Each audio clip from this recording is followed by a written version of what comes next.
We're live. Hello, Matthew. Good morning. Good morning, Liberty. Always a pleasure to see you. How are you today?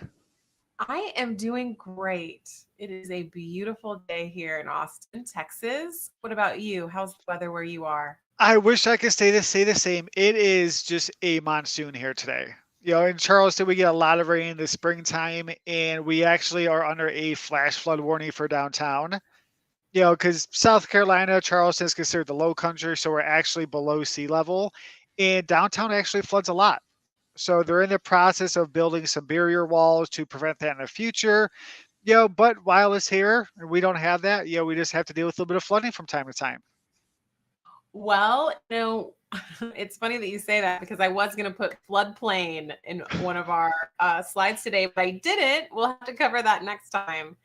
Oh, So for sure. today's video, Matthew is a mortgage broker with One Real Mortgage. I am a realtor here in the Austin area, and we have started this vlogging podcast series where we go live and we're helping homeowners and people who want to purchase homes understand the process better. And so the whole class today, we're going to be talking about some key terms that you will want to know before you start your home search or before you put your home on the market. And these are just some terms that you should familiarize yourself with. That way you don't feel like you're left in the dark, right, Matthew? Because sometimes we talk this industry lingo Yes, and you said it perfectly. I know I get caught up in I call it mortgage lingo. When it comes like debt to income ratio, I'm always saying DTI, or if we're talking about like what's called a verification of employment, I always say VOE. So we thought this was a really great idea and opportunity to be able to provide buyers, future sellers, just some simple input on some of the terms that they're going to be hearing throughout the buying process to make the understanding a little bit easier for everybody. that's right. And same thing with me. I'll get caught up with it and I'll use some acronyms as well, like the MLS and for the multiple listing service. And people are like, wait, what are you talking about? So this is going to be a wonderful resource for you to just, look at before you start the home buying process. And I'm going to bring up, let's see. I'm going to bring up these wonderful cards that can help us guide us through these vocabulary lesson terms. And who knows, maybe by the end of this class, you yourself will want to go get your real estate license. And then you can use this as a studying tool later on. Or maybe you won't want to do that after it. And learning objective, by the end of this class, you are going to understand what your mortgage lender, what your real estate agent are talking about. So let's start off with mortgage, Matthew. Most people who are buying a home these days are going to get one of these. What is it? So it's essentially the financing agreement between the person purchasing the home, and then the lender or bank that's actually providing the actual financing itself to help somebody secure their new home. Exactly. Pretty basic. People understand. Most people know what a mortgage is. When it starts to get fuzzy, it's when you're talking about your monthly payments, because the mortgage, the principal is going to be one part of it, but then you're going to have other things that are going to affect your monthly payment. Absolutely. What other things can home buyers expect to see as part of their monthly payments when they're talking about buying a home? So we always refer to as what's called PITI, those acronyms again. Your principal and interest, which is what portion of your payment actually goes to paying off your mortgage balance, your property taxes, your homeowner's insurance, mortgage insurance, depending on what type of loan program, and your down payment percentage.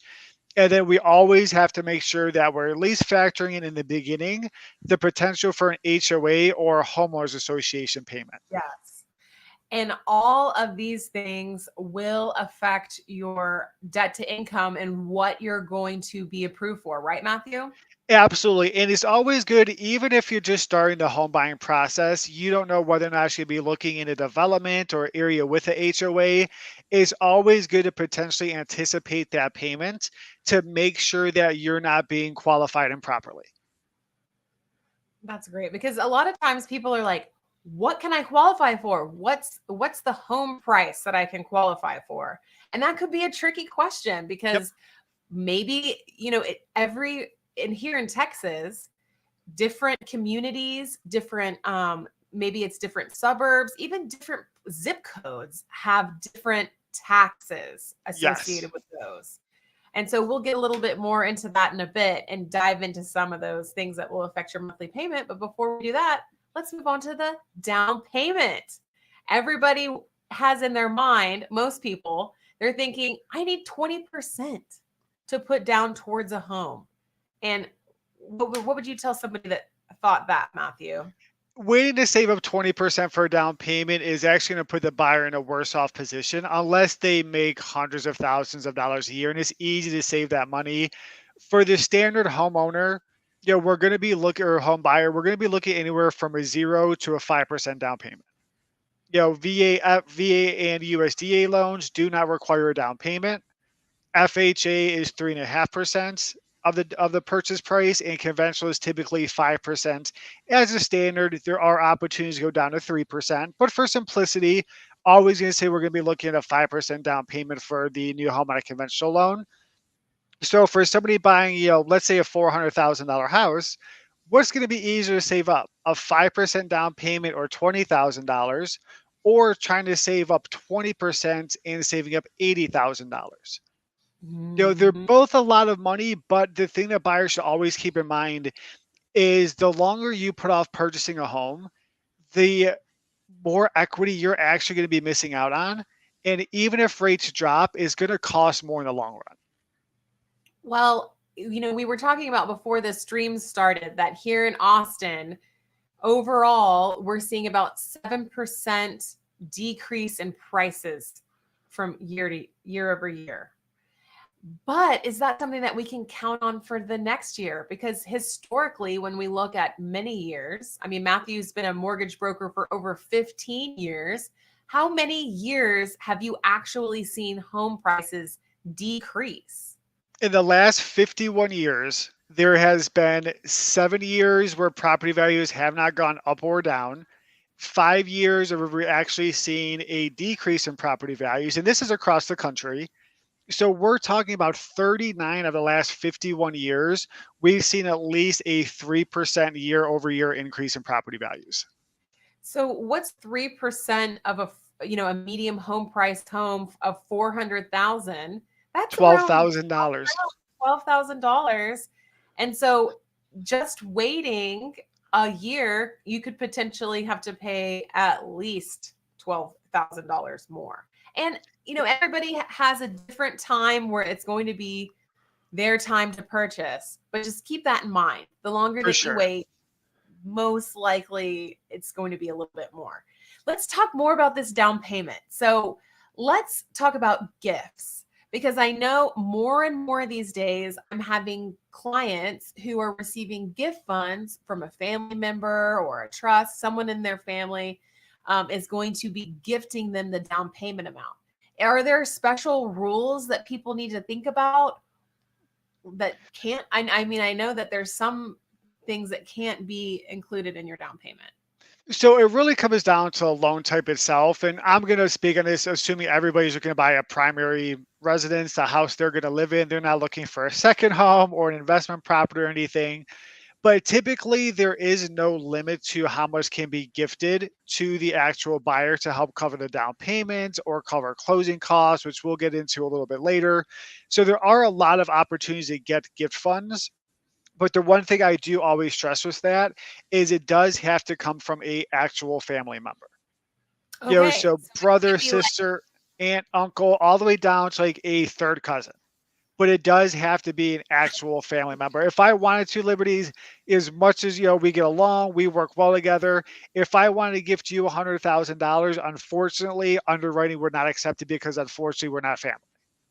okay, that's very interesting. What about a realtor's commission? Could they contribute a portion of their commission funds towards a buyer's down payment amount? Not the down payment. So any contributed funds from a real estate agent, realtor, or the seller themselves can only go towards the actual closing cost. So every buyer does have to have a minimum investment, as is called in regards to down payment, depending on the loan program. All right. Well, that is both exciting and scary. Talking about money that you are going to be needing up front, because you won't need your down payment until the day of closing. Correct. So you could take 30 days to shake those family members down and give you those gifts. But there are some monies that you will need in the beginning of your home search. And one of those is the earnest money. And in earnest money, there's no set amount. And this is something that realtors will advise depending on the interest of the home. So if there's multiple offers, for instance, you may want to offer a higher amount of earnest money. And this amount is usually 1 to 3%, but there's no standard. 1 for 3% of the home's value. So, if you're looking at a $400,000 home, you could see anywhere between $4,000 and $12,000. That's a Yeah, I money. mean, Yeah. yeah, I mean, it's money to always make sure that you have accounted for in the beginning, because like you say, it really shows the seller, the listing agent, what's your true investment and how much you really do like the home, because it shows that you're willing to actually put your money forward. And this money will be held by the title company until the closing, and then those funds will be applied to your purchase. So Correct. these aren't monies that are just going to be, this isn't in addition to, this is to help you purchase your home. So I do get that Absolutely. a lot. And then this money is also it's more protected in the contract, so it's less at risk than, let's say, an option fee, which an option fee is a smaller amount. It could be a couple $100 that you pay right off the bat to the seller to take the home off the market so that you can do your due diligence, your inspections, and all of that stuff, get your loan approval. That money goes away. However, the earnest deposit, there are depending on how your contract is written, it's more protected. All right, let's move right on. So escrow, I mentioned this a little bit about the earnest deposit. There's two different terms for escrow. So this is something that people get confused. Matthew, why don't you talk about escrow in terms of your loan? Absolutely. So escrow account, I want to say 95% of people typically have escrow accounts within their mortgage payments. And it's a good thing to have because it protects the buyer and the lender. Because what happens is every month, a part of your payment goes into the escrow account to cover your taxes and insurance. That way, when the taxes come due, the homeowner's insurance is time to be renewed. Those funds are readily available. The lender actually pays your tax bill on your behalf and covers the funds to renew your homeowner's insurance policy. So it's a way that buyers don't have to worry about setting aside even more money every month to cover those on their own every year. So is this a guesstimate amount that you're guessing based on what the tax rate is and what the appraised value is? It's kind of a guesstimation, or is it for Yeah, so sure in owing the taxes? beginning, it is typically we use system estimates based on a county that they're purchasing in, the purchase price of the home, and historic values of what we're seeing in regards to insurance rates for that specific area. During the process, the title company will pull what is called a tax certification and actually get the exact tax amount down to the penny. So we can make sure that we're actually assessing and calculating the payment correctly. And at the same time, for the homeowner's insurance, the buyer has the right to choose any company that they want. So once they actually have their homeowner's insurance policy in place, they just send over the declarations page or the insurance binder.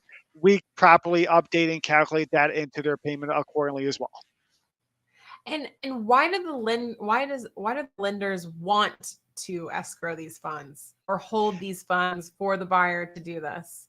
Because it protects the lender on the back end as well. Because if insurance isn't kept up to date, there's a tornado, a really bad storm, or hurricane, the house floods or something, nobody's protected if there's no homeowner's insurance. The homeowner themselves have to pay out of pocket, and the lender ultimately is going to be at risk if something happens and the home is not repaired accordingly. For property Because, taxes, go ahead. because technically, the lender, they're the ones that are the owners of the home. Correct. Yep. Because they do have a financial interest in the property, so it does protect them as well. Well, I'm a fan of it because if it's one less payment that I have to think about and manage, Yep. it's much better to have the lender take care of that for me. Exactly. And even for the property taxes, it's the same thing. It goes to pay the county, the city, school taxes, fire taxes, anything the county may actually charge as part of your uh, property taxes. And then each year, those are also paid on the homeowner's buyer's behalf. So that way, it also prevents the possibility of any kind of tax liens or anything being placed on the home. And if you overpay, if the lender over guesstimates and overpays, will they cut me a check at the end of the year? So The it number to, depends on what the overage is. So typically anything over a $50, it's called an escrow overage, will actually be cut to the homeowner as a escrow reimbursement. So it all depends on what happens every year with property taxes, homeowners insurance. What is called an escrow analysis is done every year. So a new tax bill is received from the county, the homeowner insurance policy is updated accordingly to make sure that the payment the buyer is making and the homeowner is making is going to be enough to cover those each year for them. okay. So it doesn't just disappear. Nope. Always in a legally held account for that homeowner. That's wonderful. Well, let's move on to home inspection. This is going to hopefully take place during your option period when you're purchasing a home. And it's when somebody comes in, they're a licensed professional, and they're going to look over everything in the home, like the roof, the foundation, the just all the fixtures. They're going to make sure that they're going to make notes on what the water pressure is. They're going to look at your appliances, run the dishwasher, and they're going to come up with a report. It's usually very many pages, 27 to 100 pages, really, even on a brand new construction home. And it's just going to be a time-stamped condition of where the home is at that point in time. So, and also just to note, these home inspectors, they are not going to look underneath your drywall. They're not going to look underneath I mean, they could crawl underneath your home if it's a pier and beam home, but they're not going to bore in or move huge pieces of furniture out of the way to uncover things too. So just keep that in mind, just to set your expectations of what these people are actually looking for. Yeah, and on the lending side, it's nothing that we condition for in regards to somebody actually purchasing the home. It's more for the buyer's protection. Because if the roof is, in disrepair and needs fixed, or there's missing shingles, or like I actually have a buyer in process right now, the HVAC was literally on its last leg. The inspector found a leak in the coil. The condensing coil was $4,000 to replace, and they made it our condition to continue on with the purchase that the sellers actually replaced the HVAC, which the agent was able to negotiate. It's a wonderful, wonderful thing to get. And I would always recommend having one Yes, because it's the a thing few $100 investment that is well worth it. yes, usually the home inspector will base the price of the home inspection on the square footage of the home. And it's usually a couple of $100. So it's well worth it. It's also a negotiating tool because if I, as a realtor, get back a report from a beautifully renovated home, but then there are some things that weren't disclosed, like maybe there's some a leak in the shower pan, or things I've seen, shoddy ductwork in the attic. Those are some things that we can either ask for a repair or a seller credit, which we'll get into in a little bit, just depending on what the buyer wants to do. So it's not guaranteed that the seller will do anything, but it's always it's always a little bit easier when you actually have a licensed professional saying, look, there's a safety concern. You as a seller, the owner of the home, should address this right away, regardless if we purchase the home or not. Yep. So, and plus it's to protect the buyer, to make sure that you're getting into a home, because the last thing you want to do, you want to be prepared.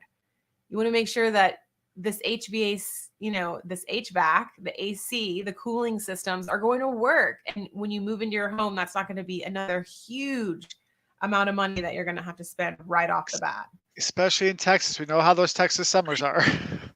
I know. And for some reason in the summer, that's when everything breaks. That's when it's working so hard. We touched a little bit on homeowners insurance. You definitely want to get this. It's not required to have it on your home unless the lender requires it. But outside of that, you don't have to have it, but you should. Yep. And it's just like car insurance. It's to protect you as a homeowner. If there's ever any damage done, anything ever happens, a lot of home insurance policies actually cover for some medical things if somebody gets hurt or something. So it's definitely something that you want to have in place as a homeowner to protect not only your financial investment into the home, but protect yourself as well.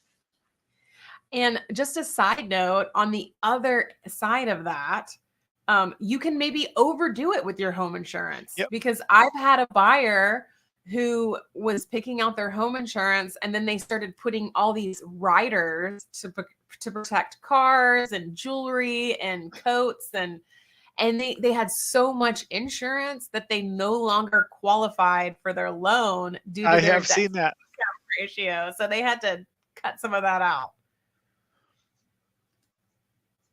All right, let's talk about an appraisal. An appraisal can be a very nerve-wracking time during the home buying process, because we walk into this contract, we make an offer on a home based on the market value and based on what you want to offer. But then later on, there's going to be someone that's going to come in and do a very thorough evaluation of that property and then stamp it with what they believe the market value is, the appraised value. And Matthew, what could happen if something happens with the appraisal where it comes in under the contract price? So that is something we have seen recently. It's called an appraisal gap. So for simplicity, let's say you're buying a $400,000 house. Let's say the appraisal comes in at $380 for nice round numbers. There's three things that can be done.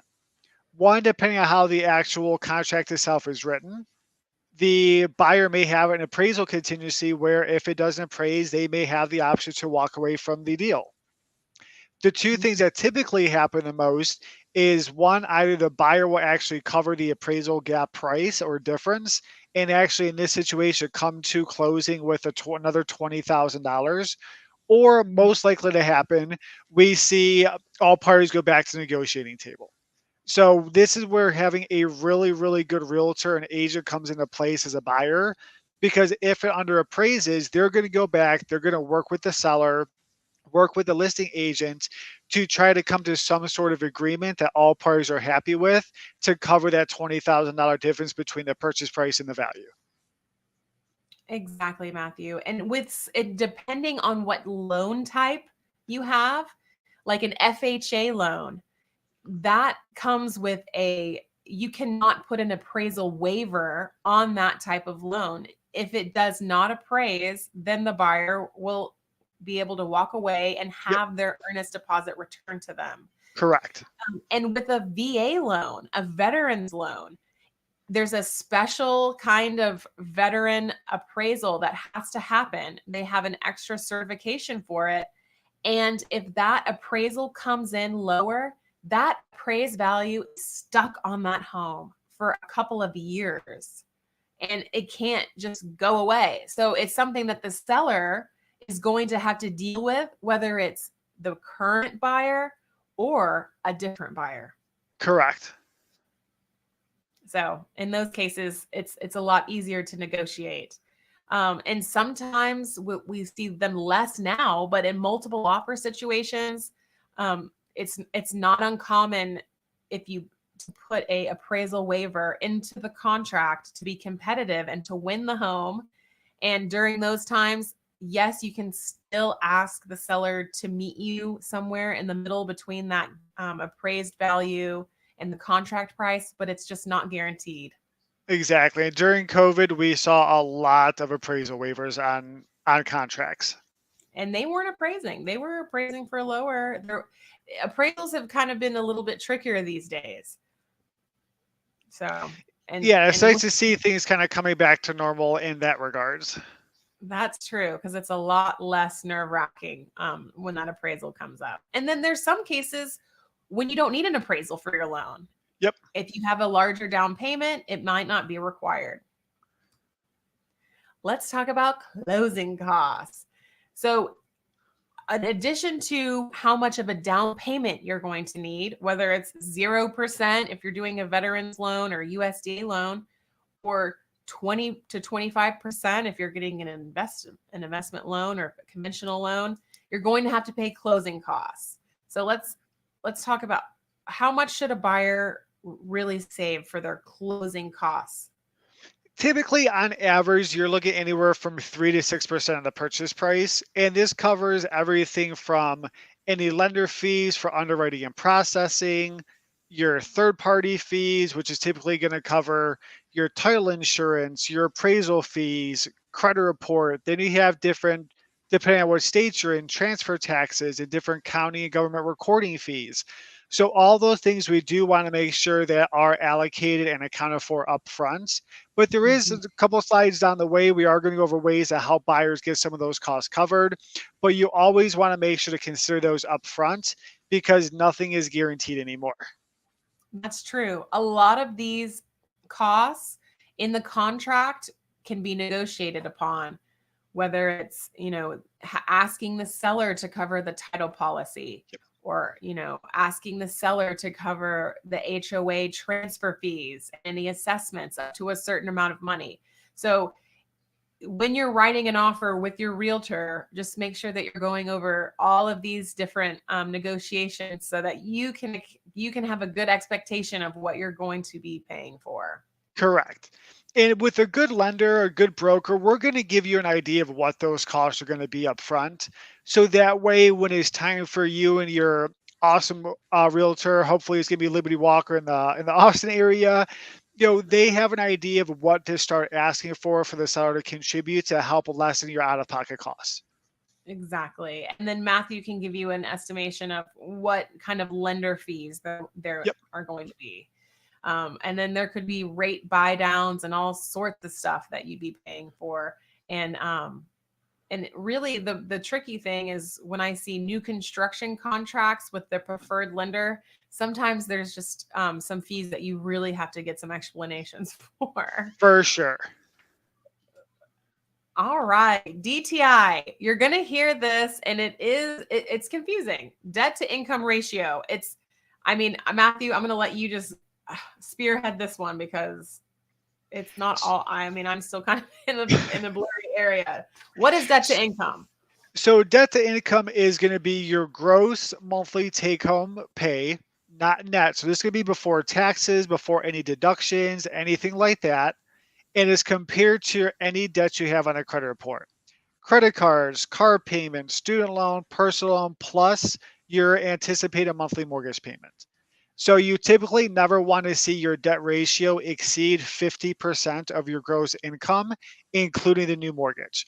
So if you have $10,000 a month of income, let's say you have a $500 car payment, $500 a month in credit cards, no student loans or anything, that means you're going to have about $4,000 in room to actually purchase a new home with in regards to your monthly payment. And so with the different loan products, whether you go with FHA or VA or conventional, those are going to be different debt to income ratios that the Correct. requirements for each one. Yep. And for FHA, isn't it a little bit less lenient or more lenient? So that you can make less FHA money. is is a little bit more lenient on the debt ratio. You typically can go up to 57. I always like to have a buffer for the buyer. I typically won't go above 55 just because, even though we're going to use system estimates for taxes and insurance, that 2% can make or break a deal for a buyer. So Yes, it it's can. nice to always have a couple points or a couple percentage points in the debt ratio just as a little bit of a buffer or cushion. VA loans, I've gone all the way up to 60% of their gross monthly income and still gotten the loan approved and closed for that buyer. So there is flexibility available depending on each individual buyer's profile. And these rules are in place to protect the buyer too, because you Correct. don't want them getting into a tricky situation where they are not able to afford their mortgage payment. Exactly. You nailed it on the head. And that's something I always ask buyers. I always phrase like it's always a two-part question. And if a lender or broker is not asking it this way, I personally would have some hesitation. It's always, what are you looking to spend on a new home? But the more important part is always, what is your monthly budget? Because Mhm. somebody can qualify for a $500,000 or $600,000 house, but it doesn't mean they're comfortable making that kind of payment every single month. So that's why it's always nice to have that phrase as a two-part question, because then it's a lot easier to work the numbers backwards for that buyer. So maybe we could even suggest that when you're starting this home search journey, that you sit down right away with your partner, whoever is going to be purchasing this home with you, and get that budget known and outlined so that moving forward you can stick to that and know what you're going to be Absolutely. comfortable. Because in the heat of the moment, you're like, take all my money, I want that Yeah. house. But And later at the on, you're same not going to time, be happy. it sets the buyer up for success. So that way they're not looking at houses out of their price range. They're not falling in love with different things, they may not be able to afford at that point in time. In every house that you have, it always sets you up for the opportunity to always move into a bigger house. Again, especially when we're talking about property values. Every year that you own a home, you're making payments, you're gaining more and more equity to potentially use as a future down payment on the next home. Yeah, it's like a forced savings and you can cash Yes. out. All right, discount points. This has been thrown around a lot these days, which we did not hear about them prior to 2021. But now we're talking about discount points, and those are an extra amount of money that you can use to buy down, lower your interest rate. Some people want to do it. Sometimes a rate is super important, and because that affects your monthly payments. But sometimes people don't want to pay that lump sum up front, just to maybe adjust the monthly payment at $100. So what are you seeing, Matthew? Can you tell us what's happening with the discount points? Yeah, so a discount point is equal to 1% of the loan amount. So if you're buying a $400,000 house, 5% down payment or 20,000, your loan amount is going to be 380,000. So every discount point is equal to another $3,800 in closing costs. So like you said, a lot of people are very rate focused. Me personally, professionally, I do not recommend anybody pay points to buy the rate down unless they have to. And the reason for that is we know rates are going to be dropping in the next 12 to 18 months. The Feds have already announced they're going to be doing rate cuts. It's a matter of when, not if. So for most buyers, when rates drop and you want to refinance, you're never going to recoup those extra closing costs that you're paying upfront to buy the rate down a little bit. Yes. And could the buyer potentially put more money down as a down payment and that would affect their monthly payments? Yeah, I mean, this is something I actually have a conversation with every buyer I talk to. And I always use everything. Like I said, I'm a simple person. So if somebody's discussing between a $20,000 and $30,000 down payment, I break it down to a simplest form. Take $10,000 divided by 360. That's how many payments in a 30-year mortgage. It comes out to about $27 a month. Let's call it 60, 50, $60 a month, when we calculate insurance. And I always make people laugh when I ask them this. I'm like, is it worth taking another $10,000 out of your pocket to lower your payment $60 a month? Everybody's always like, no, I'd rather have an extra $10,000. I'm like, yeah, of course you would. Yeah, take that $10,000, put it into your home in some way that's going to make that, equity grow even more, like new flooring or, new paint, or just keep it in your bank just in case Yep. that HVAC does kill out in the summertime. You're going to need a little bit of a buffer, a savings. Exactly. That rainy net. day fund is very, very important. It definitely is. It's going to make you feel a lot better having that in the bank. I Yep. guarantee it.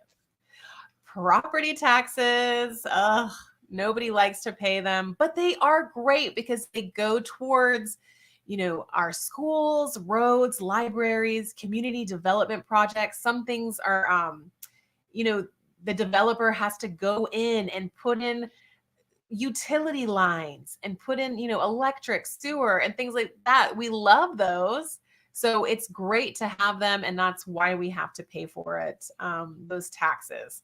And here in Texas, we'll have a tax rate, whether it's 2.1 or 1.9 or even 3.9, depending on where you are. And that is going to be calculated by taking that tax rate and multiplying it by your assessed value. And values come out yearly assessments the city will do. They'll send them out to you. And that's how you calculate what you're going to owe. And this Yep. contributes to your debt to income, your monthly payments. So it's really important to get a grasp on what this is going to be to set your expectations. Yep, and it's good information. Again, having a good realtor to give a buyer the idea of what the tax rate is going to be in different counties, because it always changes county to county. So that way it gives them a better idea of what they're going to be looking at spending, each year on property taxes, and it lets them even make a better decision going forward on setting that upfront budget. And tax rates can change, but usually it's slowly and over a long period of time. Yep. But they can. All right, comps. We say this all the time. And people are like, what?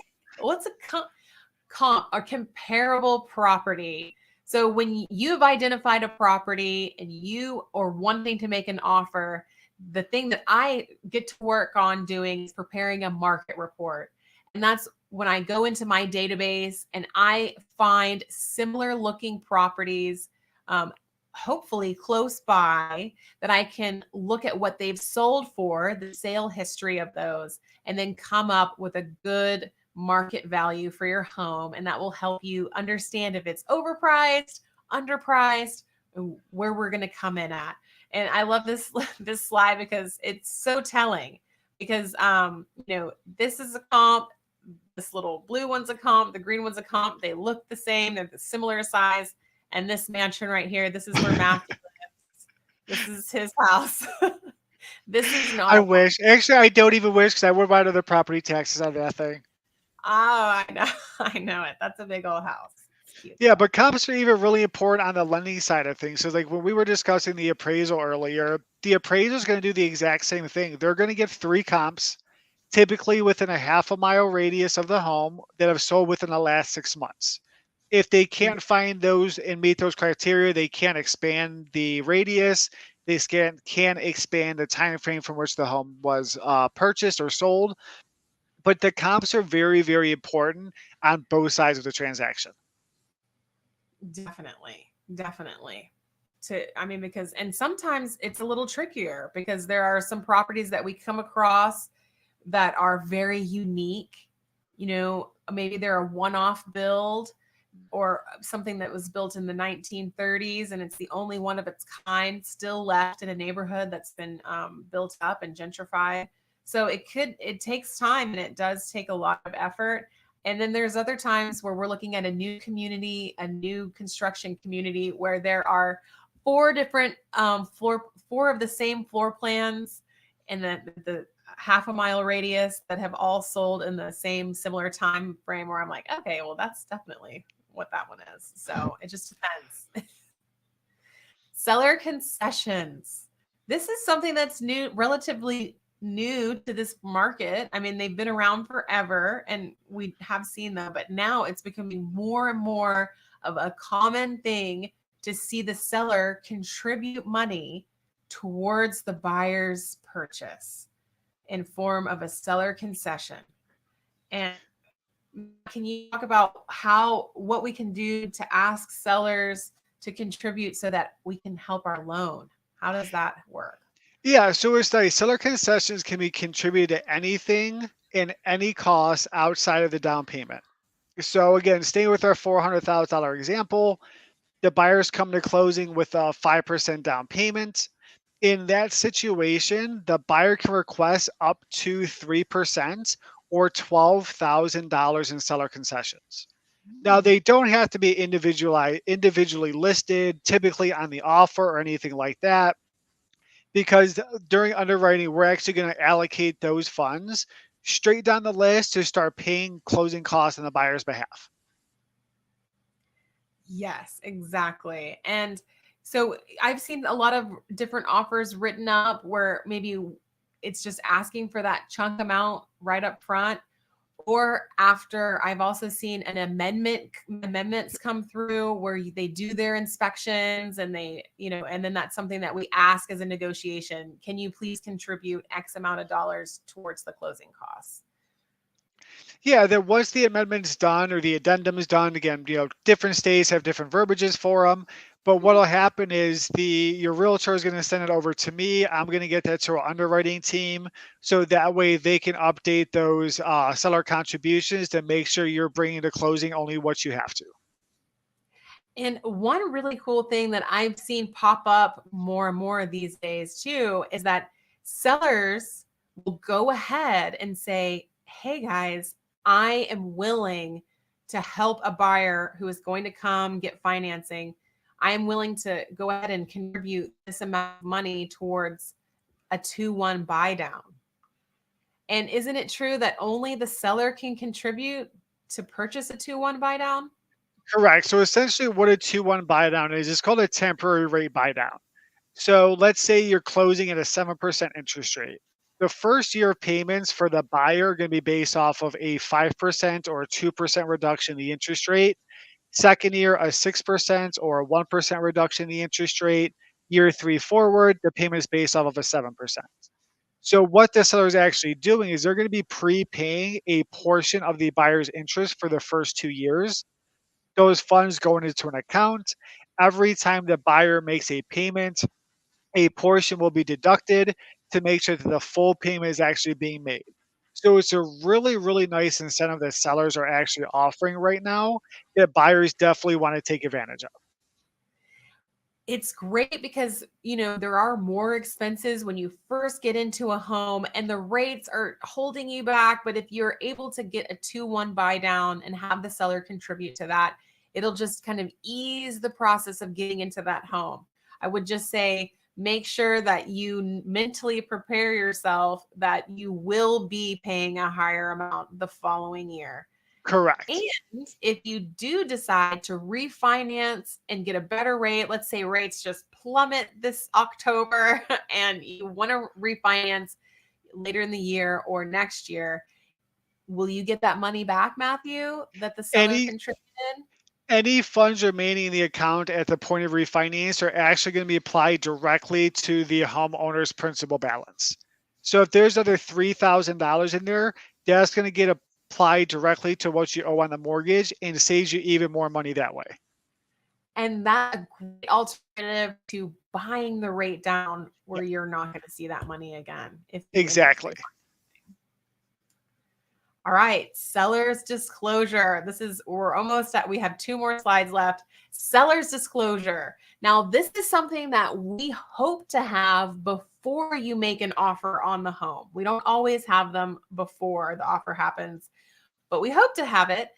It's a list, it's a laundry list of things. It's a form, it's promulgated by TREC, and the seller goes line by line and does the best that they can to fill that out, to tell you the age of the roof, if there's been any repairs, what utility companies they currently use. Just it's a lot of information from the seller. It's really wonderful, but guess what? Sometimes they're not always accurate. And if someone's lived in the home for 50 years, it might be hard to remember how old that roof is. When did they replace that? Yeah, and that's why, like you said, like that's where the inspection comes back in. It's so important to have a licensed professional that does this as part of their career to go in and look at those things because it's 99% of sellers, they don't want to hide anything. They want to make sure that they're telling you everything they can up front, everything they know, everything they remember. But we're people, we do forget things sometimes. Like you said, you're not going to know the exact year that the roof was replaced, exactly how old it is. And that's Mhm. why that inspection is so important to protect you as the buyer. Yes, and and when's the last time you were in your attic, Yeah. Matthew? When was the last? Last week, I actually got trapped up there. No, no Oh literally. no. Well, speaking of attic, the one transaction in my mind just popped in, and it was a home that I was helping a buyer purchase. They got a home inspection done. They went into the attic, and the whole thing had been engulfed in flames. It was charcoal. The structural beams, like you could grab them and crumble them, and it looked like a beautiful Wow. home. And I'm just saying that was not on the seller's disclosure. You I think don't know that if would be because you know the inspector is going to see it. I hope that the buyer did not end up purchasing that home. They did not. They were able to terminate during their option period and get their earnest money returned to them. And So again, another great example of why having a good realtor to properly set up that contract is so important. it really is. And then we're going to end on MLS. This is one of the things that I say it all the time. I'm going to look at the MLS. I'll send you the, and they're like, what? It is a multiple listing service. It's a database that has so much information into it. It syndicates to Zillow. It syndicates to Redfin. So you're getting a sense of what it is that's in there. But there's so much more in the multiple listing service that I can see on the back end. Is the home in a floodplain? The historical data, the tax data, when it was last sold, when it was built. I mean, there's so much. The seller's disclosure is usually in there. So when I'm talking to you about the MLS, and this is something that Matthew, can you access the MLS? You can. I actually can't. You can't? Nope. Okay. Well, Because I'm good. pretty sure that this is, it may be like MLS specific because there are MLSs across the country. Each city, Mhm. county typically has their own individualized one for those real estate professionals in that area. But I was always under the assumption, I could be wrong, that you had to actually be a licensed real estate agent to gain access to the MLS. I think you're right. I know you're right, Matthew. You have to join a board. You have to pay a bunch of dues. And I think I just thought that you could access it for some reason because you're Nope. It would be nice, but nope, they unfortunately, as important as lenders are and brokers are, they don't give us that access, unfortunately. okay. Well, I even feel more special now.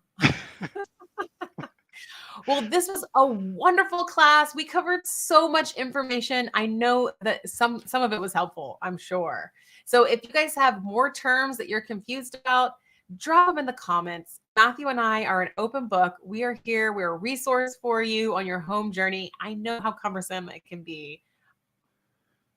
Yeah, we just So, want to make sure that the process is simple. There's an understanding up front, because at the end of the day, we want to help you get into your home. We want to make it as easy, streamlined, and stress-free as possible. and the one way to do that is to get that education on the forefront. And that way you can go in with confidence and know what these terms are, what people are talking about. So, Exactly. Knowledge is power. knowledge is power. I will end on that. We'll see you next time. Have a good one.